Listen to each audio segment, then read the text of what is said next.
গোপালগঞ্জের মুকসুদপুরে ভ্রাম্যমাণ আদালতের অভিযানে একটি পানি কারখানাকে ৫,০০০ টাকা জরিমানা এবং বন্ধ করে দেওয়া হয়েছে। সোমবার দুপুরে উপজেলার দক্ষিণ চণ্ডীবর্দী গ্রামে অবস্থিত সারা পানি কারখানা অভিযান পরিচালনা করেন ভ্রাম্যমাণ আদালতের বিচারক এবং উপজেলা নির্বাহী অফিসার তাসনিম আক্তার। বিস্তারিত থাকছে ওয়াসিম মিয়ার তথ্যচিত্রে।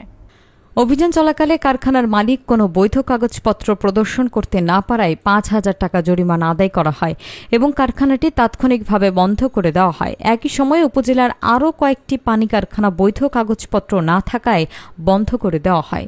ইউএনও তাসনিম আক্তার জানান, ভোক্তাদের স্বাস্থ্য সুরক্ষায় অনুমোদনহীন স্বাস্থ্য ঝুঁকিপূর্ণ পানি উৎপাদনকারী প্রতিষ্ঠানগুলোর বিরুদ্ধে অভিযান অব্যাহত থাকবে। এ ধরনের অনিয়মের ক্ষেত্রে কারো প্রতি কোনো প্রকার ছাড় দেওয়া হবে না। অভিযানে মুকসুদপুর পৌরসভা নির্বাহী কর্মকর্তা মোহাম্মদ মাসুদ আলম সহ সংশ্লিষ্ট কর্মকর্তারা উপস্থিত ছিলেন।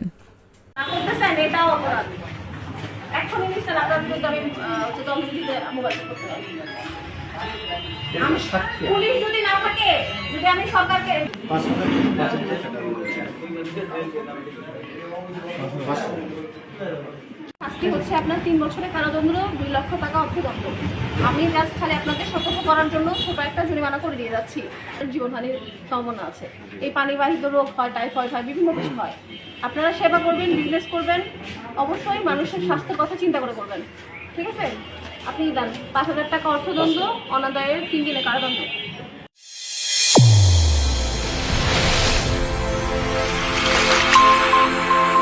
চ্যানেল A1 হৃদয়ের স্পন্দন।